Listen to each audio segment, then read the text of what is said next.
กับเลข3 13เด้อบุรันเด้อ14เลข1กับเลข4อ่านว่า14เนาะ14 15เลข1กับเลข16เลข1กับเลข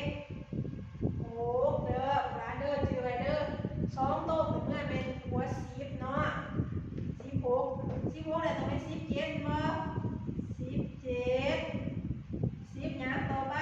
18บ่18แล้วหยัง19แล้ว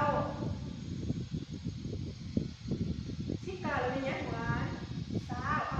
20เขียนแนวใดเนาะ20มันเขียนอันเลข0ก่อนบ่แล้วจังเลข2แม่นบ่แบบนี้คือบ่ถือเนาะต้องเป็นเลข2ก่อนยังเลข0เนาะ20เนาะบัดนี้ต้องต่อจาก20ได้ต้องเป็น20หยัง21เลขหยังก่อนเลข2แม่นบ่เลข2แล้วก็เลข1แม่น21เนาะ20หยังบัดนี้22กับเลข2โต๊ะแม่นบ่22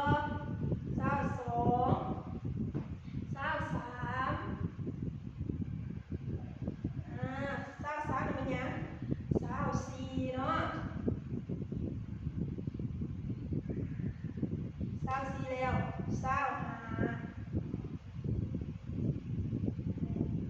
25หยังนี่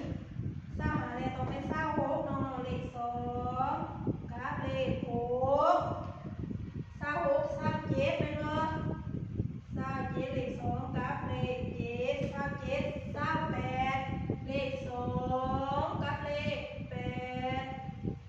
8หยังอันนี้29แม่นบ่บ่อ่านเห็นบ่29เลข2กับเลข9 29เลขตรงแม่น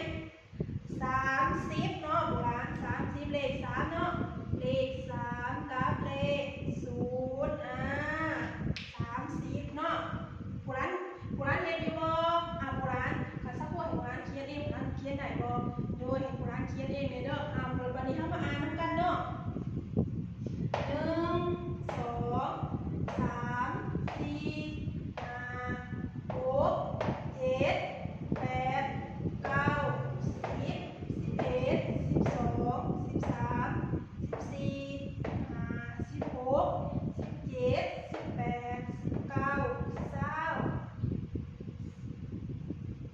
20 21 22 23 24 25 26 27 28 29 30แม่นบ่โดยวันนี้ซักผู้พัฒน์ร้าน